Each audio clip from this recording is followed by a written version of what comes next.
What is up, basketball fans? Welcome to another live NBA outlet. I'm your host, Nick Fay. With me, as always, Kory Waldron. Kory, how we doing? Doing good. We're doing this once a week podcast. It feels weird to not be on the daily grind, but we're taking a little bit of a summer reprieve to juice up for the next season. But it's all good. How are you?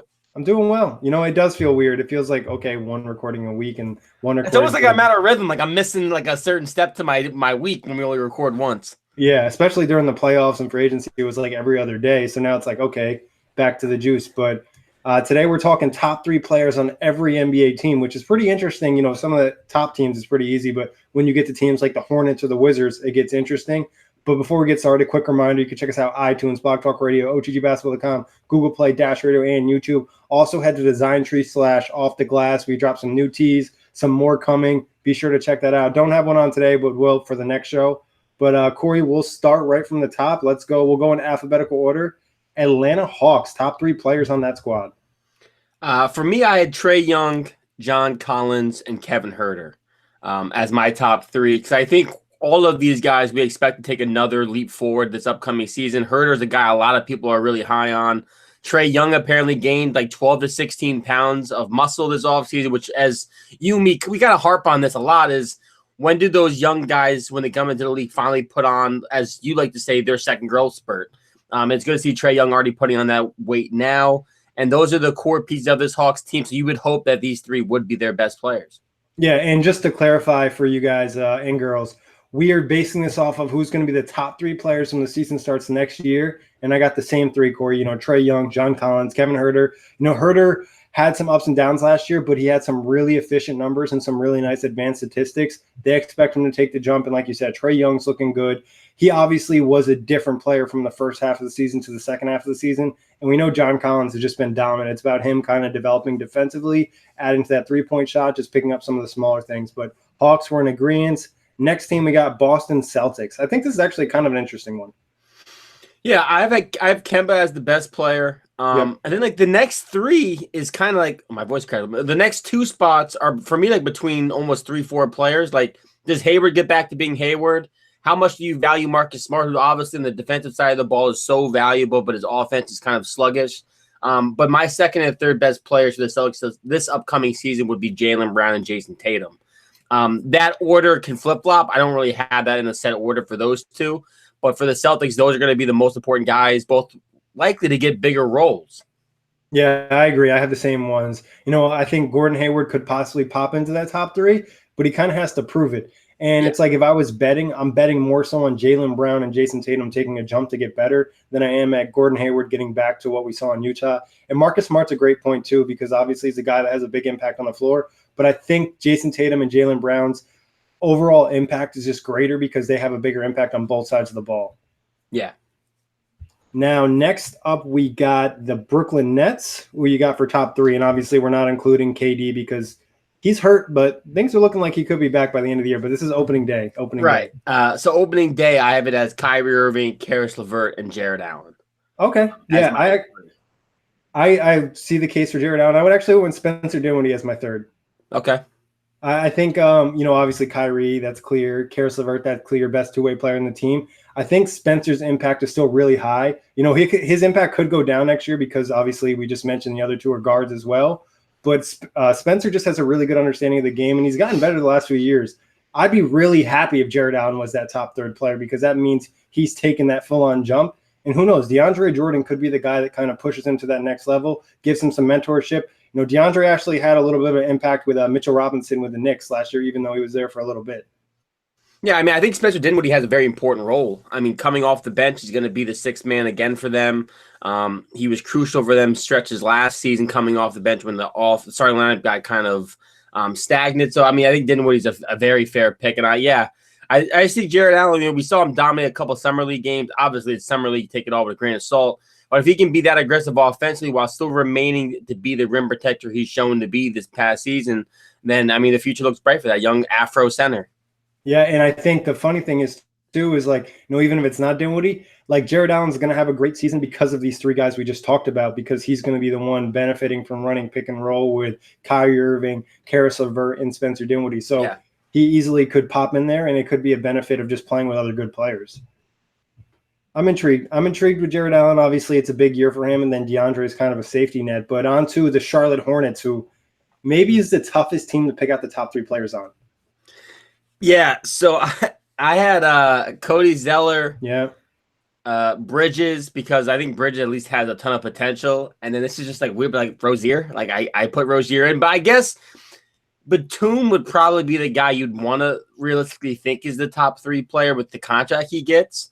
But I think it's those three for me. Yeah, I think I wanted to put Batum as well, but then I was like, he just was so bad last year, and he's not gonna get better. Where Rozier, there is still some hope where maybe he get better. Another guy I would maybe consider who played well for them at the end of last season would be like Dwayne Bacon. He had a nice finish for them, but it's rough. It's rough out there. So I mean, like when Zeller is probably your most established player, like no disrespect to him, he's a good starting center. It's not going to be a great season. It's funny when like I looked at the roster and I literally thought, wow, their best player is Cody Zeller. Yeah, It's like it was like, wow, that's a problem. That's problematic if you're the Hornets. it's just not great. And I mean, like Marvin Williams could even be up for that top 3 spot as well. Like the difference in talent between a lot of guys on the team is just not that high. So the top 3 players could be substantially different by All-Star break for this team. Another young squad, the Chicago Bulls.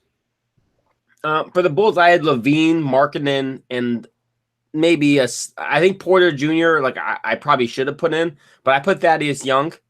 So I think Young's gonna have not such a. I mean, he'll have a big impact on the court, but for that locker room in general, he's gonna be extremely important. Obviously, we know they had some issues last year, but he's a very good defender. Was arguably one of the best defenders on the Pacers last year. A very good rebounder. Can hit the three a little bit, not consistently. You don't want to rely on it, but he can't hit that shot. Decent around the rim. Does the dirty work. Thaddeus Young, I think, is going to be a great piece for that young Bulls team, even though they do have a lot of forwards. Yeah, I mean, Thad Young is a great choice. I went with Otto Porter. I think Porter played really well last year when he got traded to Chicago. And he also was a little bit more active in pick and roll, which I think is a part of his game where he can kind of improve. He wasn't getting the touches in Washington, what was going on with John Wall and Bradley Beal. So I like Markkanen, I like Levine, and I like Porter. And I think Thad Young's a solid choice. He'd probably be my 4th, but I'm looking at Porter making a jump because he's really gotten better every single year. Yeah. Next up, we got the Cleveland Cavaliers, another tough one. I had Kevin Love as my best guy in this team, and then Colin Sexton, Tristan Thompson. But it was kind of tough with the third one. I feel like Tristan's name is why he gets the nod. He's probably the most established player they have, and I guess you could have put like an arguable mention, maybe that's Jordan Clarkson or Larry Nance, but those guys kind of plateaued last year or so. Yeah, I was thinking Jetty as well as a possibility on there. Obviously Kevin Love is their best player. Colin Sexton had this better second half than first half last year. And I think Tristan Thompson, the thing that like made the argument for me is like, out of these guys, who has a role on the NBA team, NBA championship team? And Thompson, like obviously he might not be a starting center anymore, but he's a great backup center to bring in that's just going to grab a ton of rebounds for you. Yeah, I mean, and he's got a title. I mean, he was a part of that Cleveland team for a reason. All right, Dallas Mavericks. Different page. For the Mavericks, I have and it not necessarily in this order. Porzingis, Doncic, Hardaway Jr. Yeah, I think that's a fair. I mean, like obviously Luka and KP are the locks. Yeah. And then the third spot, I was like debating in my head: am I going to go with Tim Hardaway Jr. or Dwight Powell? Like, I don't think Tim Hardaway Jr. is amazing because his efficiency is really bad. Where Powell is kind of like, I know what I'm kind of getting. So I think it's just like their third best player is like really going to be intrigued for the whole season. I mean, Maxi Kleber played a really good role for them last year. I mean, Seth Curry's coming over. DeLon Wright, we saw had really good moments over the last couple of years with Toronto and then with Memphis last year. So it's like their third best player is uncertain at this point, but I think the top 2 is really easy for them. Yeah, the top 2, I think, is a lock between their European star power. And I mean, Powell's a good choice. I mean, him coming off the bench or him being a starter, depending on how they decide to put Porzingis out there. That's a guy who does all the dirty work, kind of like we mentioned with Thaddeus Young, does a little bit of everything. For Hardaway Jr., I think if this team wants to be a playoff contender, Hardaway Jr. has got to be like a Ray Allen type player for them. Just his only job is going to be to shoot threes alongside Porzingis and Doncic. And if they get that, they'll be good. But like you mentioned, the biggest issue for Hardaway Jr. is there's been no consistent efficiency from shooting at all from the field.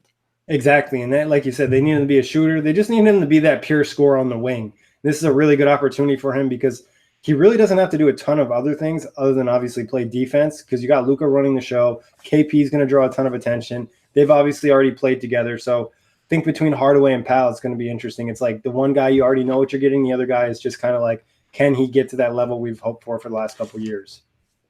Denver Nuggets. The Nuggets to me were easy. I have Jokic, Murray, and Gary Harris as my three. Gary Harris had a somewhat turbulent year last year. I know he wasn't as good as we kind of predicted going into the year, had some injuries, but he's a 3-and-D guy. I think Murray showed flashes. His biggest thing is, can he be more consistent than Jokic? I mean, that boy's a bad man already as it is, so I don't think there's any way he moves. Yeah, same thing over here. I think, Gary Harris dealt with a lot of injuries last year. Hopefully he can stay healthy. I mean, the only other guy that really can maybe get mentioned would be like Paul Millsap, but he's getting up there in age, and you kind of saw that at the end of last season. So I think Gary Harris, Murray, and Jokic is the obvious choice here. Yeah. Next up, we got Detroit Pistons. Yeah, the Pistons are weird, and a fan base is going to be happy I have this. So I have Blake Griffin, Andre Drummond, and Derrick Rose as my three best players.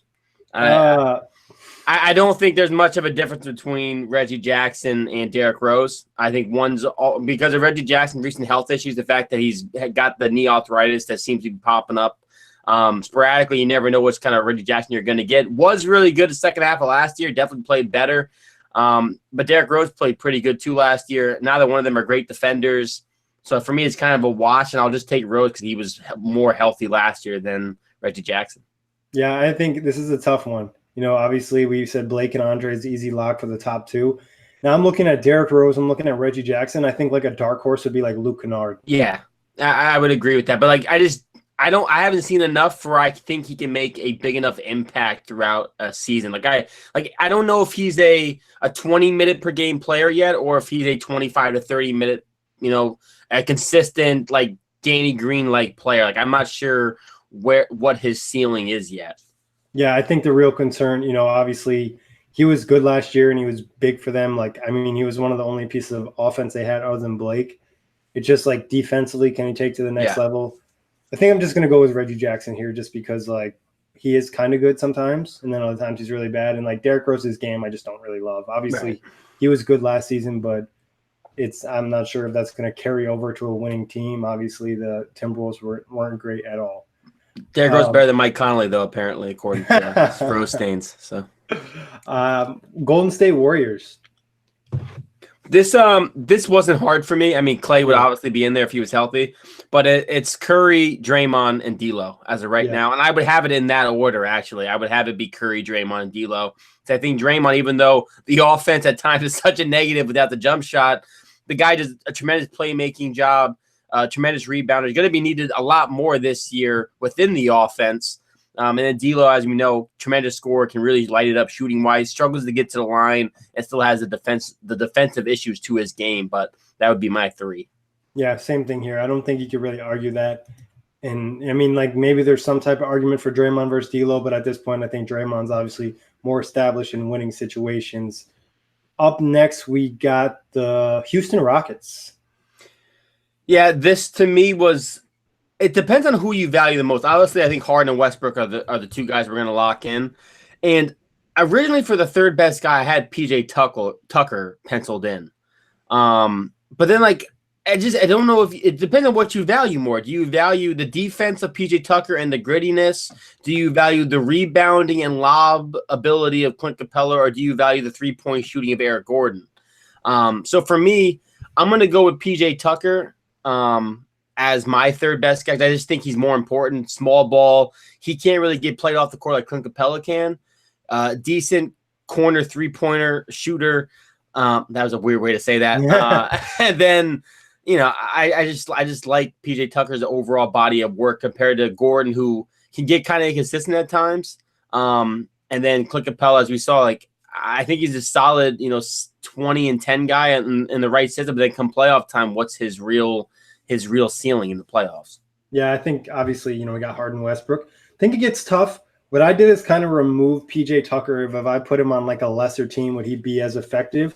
Mm, I'm not as sure because, like like you said, he's 3-point shooting. He's not really doing much on offense. He's more of a dirty work guy. Like, which guy would I be closer to including in the top 50? Would probably lean towards Capella or Gordon. And I just went with Capella here just because of what he does in the regular season. Obviously, like you said, he could put up close to 20 and 10. Obviously, he's gotten better. He does rely on his guards a lot, but I think he's due for a big year because he's going to be catching lobs from Harden and Westbrook. Obviously, he did have CP3, but Westbrook will get a little bit more action in transition. Then if I was going with a fourth, I'd probably go with Gordon just because I think Gordon has more of a pop on a game where, like, PJ Tucker, what you're consistently getting, but I don't know if he's going to change like the course of a game because right. but I think they're all very close, which is usually a good sign for a team if you have three guys that could be your third best player. Yeah.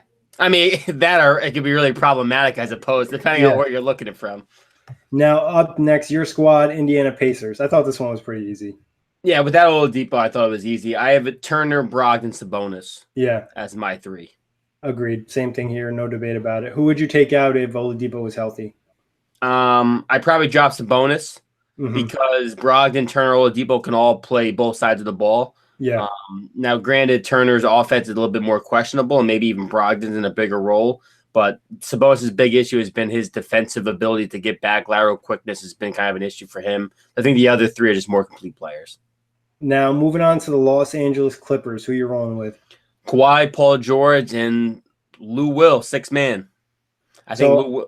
I just want to say, the Lou Will, Patrick Beverly debate I had in my head was really real, and even the Montrezl Harrell debate, because this team has 2 6-man of the year candidates on their team. I went with Montrezl Harrell.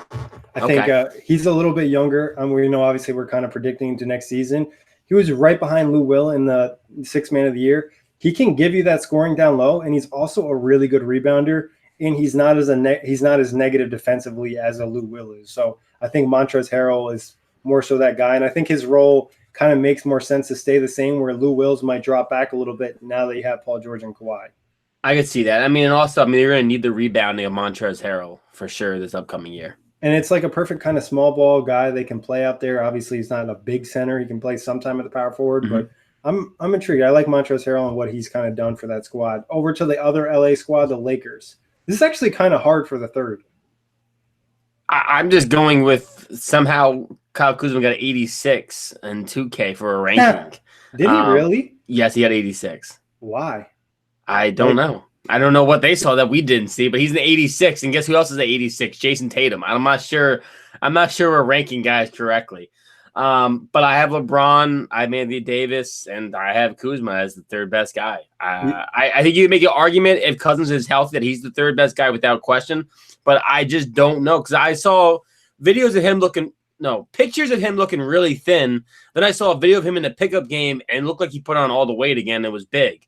Granted, I don't know when that was, where that was, but there's concerns about DeMarcus Cousins, how he looks after these injuries. So I think Kuzma was probably the more sure thing as the third best player, but even still, this is a problematic third best player team scenario for this team. Yeah, I almost feel like Kuzma will have the third best year out of like a player on that team because of Cousins not necessarily being in a ideal center to play with, AD or LeBron James, just because we don't know where his health's at. We don't know where his defense is at. I think there's actually a low-key argument for Danny Green here. Like I would consider Danny Green over Kuzma just because two-way ability, smarter player. Obviously, Kuz has that upside, but it's like, is Kuzma going to play defense? Is he going to be able to knock down a three? And that's exactly what you want playing next to LeBron or AD. I think that's a good point. I didn't really take into account Danny Green like that. And we know what we're getting. Like Danny Green's been like the same guy for a while now, so it's not like anything coming off crazy. Even though he struggled in the playoffs, coming off a career year from the 3-point line with the Raptors. Yeah, I would not be surprised if he was the third best player. The Grizzlies. This was a tougher team, but I have Jaren Jackson, John Morant, and then just out of respect, Andre Iguodala. I went with Jonas Valanciunas. I actually forgot they had Andre Iguodala actually for a quick second. Okay. Obviously, yeah, I'm not even sure if he's going to end up playing there. I mean, they're trying to trade him. I don't know if it's going to happen. Jaren Jackson's clear-cut best player in that team. I think Jaren Jackson's going to have a huge year. We're kind of biting on the Morant hype, but it looks like he's just the only guy in that team that can really create. So I mean, Iguodala is a good choice. I kind of, like I said, I kind of forgot about him. I'm going to go with Valanciunas because he's going to play bigger minutes, and he actually put up some like monster numbers for them last year when he got traded. He played good for them. I mean, yeah, he was hitting threes for them. Yeah. He got traded over there. So yeah, I think Valanciunas is a solid player, especially when he's got a point guard like Morant, who likes to put pressure on the defense, get to near the rim. Valanciunas is very good around the rim. It could benefit him greatly. Yeah, and he's going to probably play more minutes than Iguodala because even if Iguodala is healthy, he's probably not trying to play a ton of minutes for the Grizzlies, if any. Right. Yeah. Let's see. Miami Heat. Jimmy Butler, Justice Winslow, and Bam Adebayo. Adebayo. Yep, same thing over here. I don't think there's much debate on that team. I think the only question would be if maybe Dragic gets healthy, that he can be a bigger impactful player than Bam. But I think Bam has shown enough strides last year. They were confident enough to get rid of Whiteside for a reason.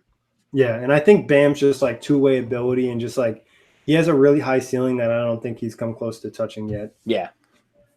Milwaukee Bucks. Anticlimactic, Giannis Antetokounmpo, Chris Middleton. You make the argument for Brook Lopez, but I went with Eric Bledsoe at the end of the day. Yeah, I did too. I wanted to put Brook, but I was just like Bledsoe's two-way ability. Yeah. He had a shitty postseason, but Brook also had a really good year, and he was just splashing threes. So, and I've talked to some Buck fans about Bledsoe and like the Brogdon scenario, and a lot of Buck fans aren't happy, like aren't mad that they kept Bledsoe over Brogdon. Like a lot of people like Bledsoe because of how good he is on defense, and a lot of fans think that people take for granted how good he is defensively. So, the offense may be worrisome, but if you like the defense as much as Milwaukee Bucks fan, I guess you're not as mad about it. I think that's just like lying to yourself, but that's just me because it's like smoke screen. Yeah, like let's say if Bledsoe's a better defender than Brogdon, he's slightly better, and offensively Brogdon's at another level offensively because he just has more to his skill set where Bledsoe has to drive inside. And I mean, he had a really good defensive year last year, but I have a hard time getting that Terry Rozier versus Eric Bledsoe first round matchup out of my brain. That's a good example. Minnesota Timberwolves. This one was another tough one because it's like Towns for sure, and then it's like shit. Like who do we trusting? And I put Okaji in because I think he showed enough defensively last year that as long as he takes some steps forward offensively, that he'll be a top 3 player for them. And then like Teague, no, I put Wiggins, but it's kind of problematic. But it's Wiggins right now. I went with obviously Karl Anthony Towns, Josh Okogie, and Robert Covington. Oh, wow, okay, yeah. It probably is. Honestly, Wiggins, you're probably not. I completely forgot about Covington. Yeah, I think Covington's he's a really good, defender off ball. He just makes a lot of plays. He's a defensive playmaker. Wiggins, I kind of hope that Wiggins gets in there, but I don't know if he is. We've seen some positive looking, summer pickup games, but it doesn't necessarily translate to being a NBA player. Ben Simmons hitting turnaround shots and shit. So at this rate, everybody's going to be a superstar come regular season. I feel like you can take something away from Ben Simmons shooting. You definitely can. There's confidence. I've never seen him take a turnaround 3-pointer. He's definitely shooting stuff with the thought of I don't care. I'm just going to shoot this. Which I mean, as long as he's putting pressure on a defense in the regular season that he can at least, attempt shots, then that's all he needs to do. I mean, you got to be really feeling yourself to shoot a turnaround 3 like that. Even if it's just pickup, I'm not even shooting that shot in horse, really. I know. That's a tough shot. Whatever works for you, Ben. Maybe that's what your new go-to move is. Next up, though, New Orleans Pelicans. The first 2 for me, I thought were easy, but this also depends on who you're valuing more. Now it feels silly, but I have Drew Holiday, Derek Favors, and then I have a toss-up between Ingram and Zion. So I initially obviously Drew's the lock, but then after that it gets really complicated because you mentioned Favors, you got Zion, you got Ingram, and then you also have Lonzo Ball, who I think could be in and a also really JJ situation. Redick, right? I mean, JJ Redick should be at least thought about because of the 3-point shooting numbers he's had over the past couple of years. You have to think that his role for this team could be no different than Philly's role. Yeah, I mean it's tough to. It's like a tough one, and I think this is another situation where it's positive that they have like multiple good players across the board. I think the only one I'm really willing to lock in is probably Drew, and then I feel like I just have to lock in Zion. So then for me, it's kind of between Favors and Lonzo Ball, and Favors has been better in the past, but could this be the year that Lonzo takes that step to being closer to the point guard that people envision being drafted? So no chance of Ingram. You have Ingram last between those three. You know, between Favors, Lonzo, and Ingram, you have Ingram last. I think so. I Yeah. mean there's plenty of hope for him, but like there's also the injury concern with him. And then also like he had that really good stretch after All-Star break, which he could easily be a top 3 player. Like don't get me wrong, like I don't think it's closed off. But he's also like somewhat inconsistent and he seems at times can be a little bit like just in a tunnel. Like he just, is just in that zone. But I wouldn't be surprised if it was Drew, Lonzo, and Ingram, or if it was, any type of combination of the guys we just mentioned. The only guy I feel confident about out of those 3 is Drew Holiday. Yeah, same. I think Drew's the for sure lock. And then, I mean, Ingram, Zion, and Lonzo, all 3 of those guys I kind of have lumped together because I don't know what either one looks like. Because I don't know what Zion truly looks like yet. And obviously, I've been a little bit more down on Zion than a lot of people. And then Ingram, like you said, the injury history is concerning. The lack of offense or lack of a jump shot for most of his career is a concern, and that's the same issue with Lonzo. Can he stay healthy and can he produce an offensive jump shot? Yeah, exactly. So I mean, there's just like a lot of variables of like who starts, who's getting minutes and stuff too. Right. So and there's a lot of good young talent on that team. Next up, though, I believe we have the New York Knicks. The Knicks. It was funny going through this because like I have their best player is Mitchell Robinson. I think the best player might be Mitch. So I have Mitchell Robinson, Dennis Smith Jr., and Kevin Knox with a honorable mention to R.J. Barrett. I do like Barrett. I just don't know what he looks like this first season. I kind of think like Dennis Smith Jr.'s looked pretty good in some of these pickup games. He might actually take a step forward this year. I do like Kevin Knox's body. That sounded weird, but he's a tall guy who's put on more muscle this offseason. So I feel more confident about Kevin Knox being like a small ball 4. And then I like Mitchell Robinson. I mean, that guy's been solid for them so far. So I like those 3 with RJ Barrett, easily possibly a top 3 guy, but probably just outside knocking.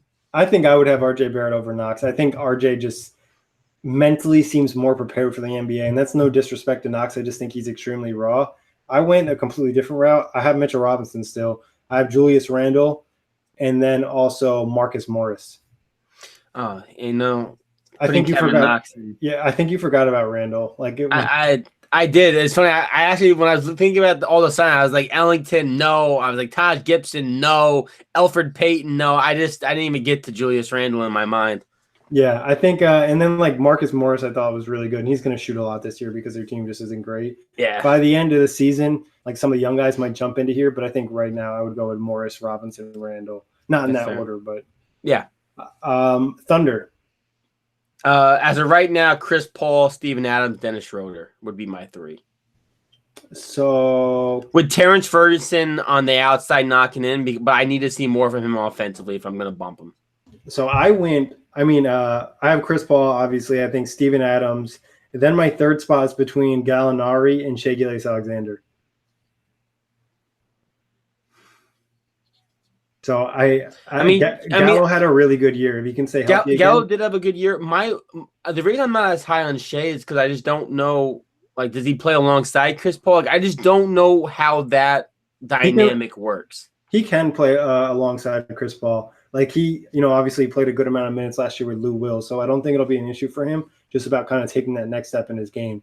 I think we both agree that Chris Paul and Adams are probably the best. Yeah. And then like Gallinari, if he's healthy, I think he's clearly the 3rd best. But Shai Gilgeous-Alexander could also take a jump because he is a young guy. Yeah. So it's the 2nd year in the league. So that's it's more intriguing than you'd think in OKC. If they stay in pack, certainly. Yeah. Orlando Magic. I have Aaron Gordon, Nikola Vucevic, and then Jonathan Isaac as my 3. I didn't really have an order for these 3 because I don't know. I mean, I feel like Gordon and Isaac are both like on the cusp of having possibly breakout seasons, whereas Vucevic might be as good as he gets at this point in time. But those for me would be my top 3. And I guess you could give a dark horse shout out to Markelle Fultz if he ever decides to play, or if he ever is able to play. Not that it's on him. I'm sure he would love to play. Yeah, I got the same ones. I think Vucevic starting on opening night will be the best guy. Then Gordon second, and Isaac will take probably the biggest leap out of all three next year. Yeah. Yeah.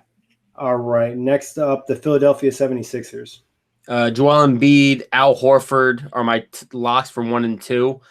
And then third was kind of like tough because I feel like there's there's parts of Tobias Harris, Ben Simmons, and Josh Richardson that I all like, but I went with Ben Simmons. So I think there's still the most upside for the fact the guy can average a triple double, and he's a jump shot away from being an extremely tough player to stop in this league. Yeah, it was easy for me. I went with Embiid, Simmons, and Horford. I think like Simmons, just like the jump shot hype is like a little bit overrated because like we've talked about, he's still an extremely good playmaker, still a really good rebounder, and he's still a good defender. And in transition, he's one of the best. So I think Yeah. it's just if he can develop a somewhat solid jump shot, he'll be good. And then obviously we know Embiid, we know what Horford does. He's a 6'10 Rondo. That's what Ben Yeah. Simmons is currently. And then, Yeah. hey, Rondo developed a 3-point shot later in his career.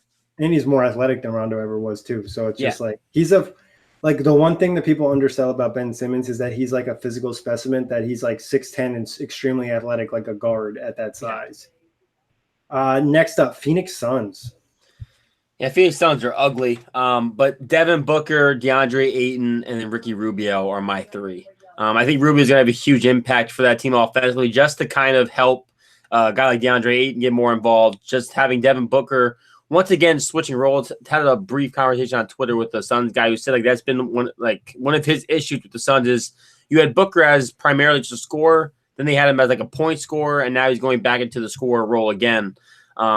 So I think Rubio for me would be the third best of those three. Yeah, I went with Booker, Ayton, and Oubre. Oubre's fair. I mean, he's been really good with the Wizards. Crazy athletic, can hit the three, good defender. Can he take the jump? Yeah, and he finished the season really strong with them last year. Like Yeah. Rubio, though, is the guy that was right on the cusp. Like I would consider swapping out Oubre or Ayton for Rubio because obviously he's established, but there's still like the deficiencies of Rubio's game. But I don't even hate Mikal Bridges as like a dark horse in case like he takes a step forward. I like the moments of him too in Phoenix. yeah, he was really solid.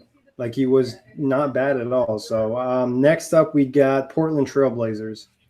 Damian Lillard, CJ McCollum.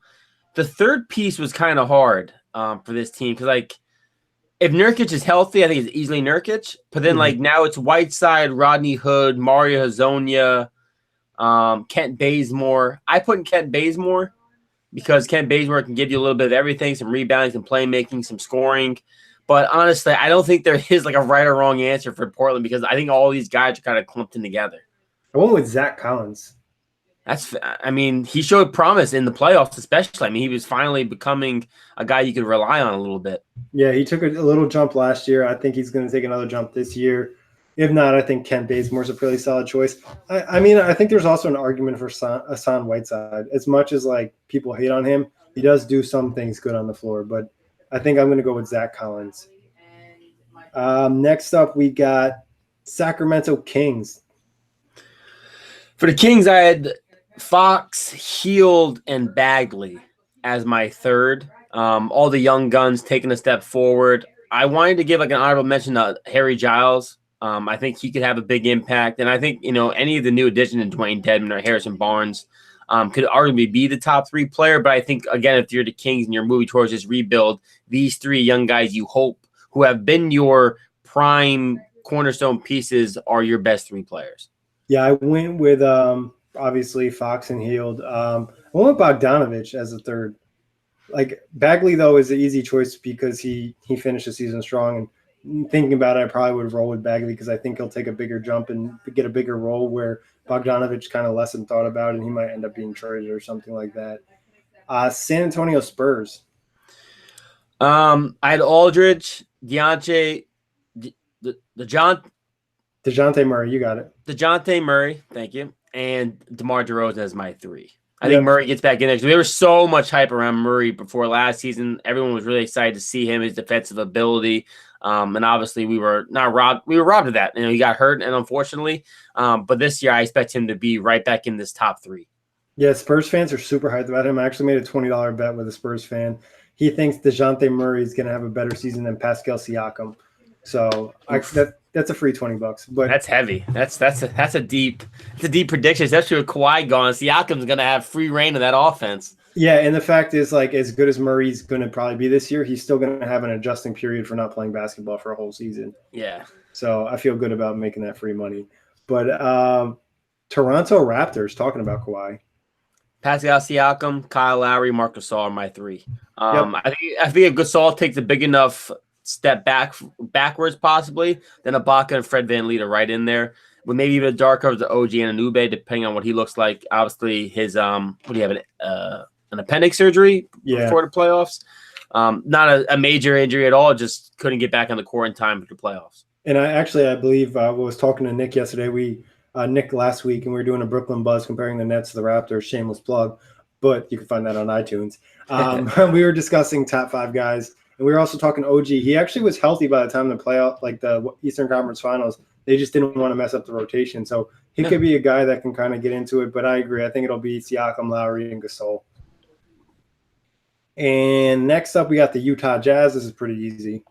Yeah, it's Donovan Mitchell, Rudy Gobert, and their new addition, Mike Conley. Washington Wizards. You go first because I have Bradley Beal, and I don't want to give really any. I mean, for me, I have Bradley Beal, Thomas Bryant, and then I honestly don't know who I would give the third nod to. I really don't. Obviously, I got Bradley Beal, Thomas Bryant, and then I went with Ish Smith. Right, that's how bad it is. I don't know what's like worse, being the Hornets or the Wizards. I think if you're the Wizards, at least you have Bradley Beal, so that sounds kind of good, and Thomas Bryant's kind of good. So it's like, but Ish Smith is probably your third best player. Like, yeah, no, it's not good. Like, you got rid of everybody. Maybe Isaiah Thomas like gets back to being like 70% of what he was in Boston. Maybe like Davis Bertans is like really good in a bigger role, but like I don't know. I really don't know. If they're relevant, you're hoping Isaiah Thomas is you're hoping Isaiah Thomas is your third best player if you want to be relevant, because you're hoping he's back to being Boston Celtics Isaiah Thomas, which that just doesn't seem real. It seems like that ship has sailed. I mean, He couldn't get minutes in Denver. Mike Malone obviously likes him. It's just like this is his – I don't want to say if it's his last opportunity in the NBA, but this is his last opportunity of having a big role in the NBA. I think it's his last role. I mean, if you're looking at certain guys in the league, Carmelo Anthony, for example, when you reach a certain point in your career, even though Carmelo had a lot more of an illustrious career than Isaiah Thomas, once you take a step back in your athletic ability and just your overall body of work, it's harder to land a job. Isaiah Thomas being one of the smaller guards in the league, smaller guards generally don't fare well into their middle 30s. He's going to be 32, 33, coming off a hip injury, which has plagued him for basically 3 years now. I think it's not, for me, I would say this is his last chance personally. Yeah, I mean, it sucks. It's kind of what happens. Hip injuries are really bad. Yeah, I think it's probably like one of the more underrated injuries because your hip is just so important for like not only playing basketball but exercising and trying to get to a high level of playing basketball. Especially when you hurt it and then you play through it for a series like he did. Yeah, obviously in hindsight, he wished that wasn't the case. Yeah. But struck up. What top 3 players in the NBA while we're here? But Giannis Antetokounmpo, it's Kawhi Leonard, and I have a top 50 list made, and I don't remember who else I have in there. Durant's not healthy, so he wouldn't be in there. I think I have LeBron in there. I think I have LeBron as in my top 3 still. Yeah. Yeah, I think that's what I would go with. I would probably swap the order around a little bit. I think currently Kawhi's probably the best player. Kawhi's definitely the best player. If you win Finals MVP coming out of the season into the next season, you deserve to be the best player, especially with the run he had. Unless you're Andre Iguodala. Yeah. I think Kawhi, and then I think going to next year, I'd probably still have LeBron at number 2, and then I'd probably have Giannis at number 3. It'd be really interesting if Kevin Durant was healthy. Because obviously the whole landscape of last year is completely different because the Warriors win the NBA Finals. Maybe he wins Finals MVP. Maybe we view him as the best player in the NBA. I don't know. Yeah, I think that's a fair argument to make for sure. All right. So you asked me the top 3. So I'll give you a different question. Who are the top? That's more confusing. While you think of that, I saw a really interesting theory I shared in the OTG group chat. about Achilles injuries. And Go ahead. People who injure their left Achilles have a really hard time coming back and being healthy because it's so this is a Nets Daily poster, netsdaily.com. I don't know the person. You can go on my timeline and find the tweet if you want to give that person credit. But if you play basketball, you shoot layups with your right hand, you're leaping off your left leg. So people who have left leg injuries, Achilles-wise, usually have a really hard time coming back. People who have right Achilles injuries don't necessarily have the harder time coming back and can sometimes come back even better. I thought that was interesting reading that. It makes sense because it is the foot that you're pushing off of. It is your explosive foot. It's the one that you're making all your quick moves off of. Your right foot is more of a guide foot. If you're Kevin Durant, you hurt your right Achilles. Well, your right Achilles doesn't affect your explosiveness, whereas Kobe and all these other guys, they all suffered an Achilles injury to their explosive lead foot. Which I thought was interesting. I mean, if you're a Nets fan, you're reading this theory, you got to be pretty happy, right, Nick? Yeah, I mean, I was pretty – it's unexpected. It's like Christmas in July. I mean, we already had that earlier in the month. But, like, the fact is, it said the average recovery for someone who deals with a right Achilles injury is only 6.9 months, where we've seen the left Achilles take players up to, like, DeMarcus Cousins, I think, was almost a year. Yeah. So, I mean, we talk about KD too, super lean, super light, not high body fat percentage, super obsessed with basketball. So I feel really positive after reading that. Yeah, and already has the height advantage too for his game. So the fact that even if it affects him a little bit, if he has all that explosiveness still in his dominant foot plus the height, I mean, Kevin Durant, what, 95% of what he was, if not 100? I mean, it feels really good after reading that post. I read that this morning and I was like, oh, well, that's actually like really reassuring. I think when we were on here, I'd said maybe like 20% chance we see KD next year. I would probably raise it up to like 40%, maybe even higher after reading that. Oh, damn, Nick raising the expectations. Hot take marathon getting started. That's tomorrow on OTG. If you want to check that out, OTGbasketball.com. Hot take marathon. We did it in August. Super hot takes all year, all month long. We're trying to drop one every single day. Hopefully we can. Any hot takes you want to get out there before the start of the marathon?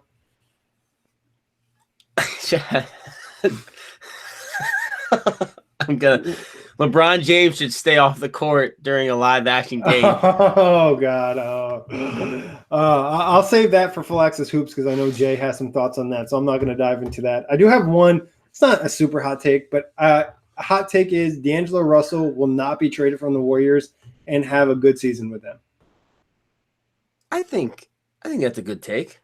Everyone seems he's a lock to be traded, but I just don't like from a standpoint, like he's young, he's good, and they don't have any young good players. It makes more sense if anything to trade him in the offseason once you have Clay officially back. Why go through the entire year, wait till Clay gets near healthy, trade D'Lo, then bring Clay back in, who won't be 100%, will probably be playing at like a hobbled level. Do you want to raise his minutes quickly anyways? Like if you're in a playoff position with D'Lo and Curry, keep those guys and have Clay kind of just work his way back in slowly if you want him to play the rest of this upcoming season. And then in the offseason, hopefully D'Lo's stock is way up. Then you trade him to get a piece to then, complementary pair with Clay and Curry. Yeah, I would not trade D'Lo. I think it doesn't make any sense unless the Warriors are like not in a good spot in the playoff race. That would be the only way to me it makes sense. And there's a really good package on the other end, or they think Clay's going to come back sooner and they already have a feel for him to kind of pop off. Right. All right. Any other hot takes, or you got a question for me before we get out of here? I don't know if I don't got any hot takes. I'm dry at the moment. You cooled off. It's been pretty hot. I mean, it's been pretty hot. It's like 90 degrees here in Connecticut today. I don't know what it is for you. It's like I got bad sunburn on Sunday. I went to the beach, got like some sun poisoning, some sunburn. So it's been toasty. I feel like it's 95 degrees everywhere. Take care of yourself, Kory. But that wraps it up for today. You can find the show iTunes, Blog Talk Radio, OTGbasketball.com, Google Play, Dash Radio, and YouTube. Peace out, Knuckleheads.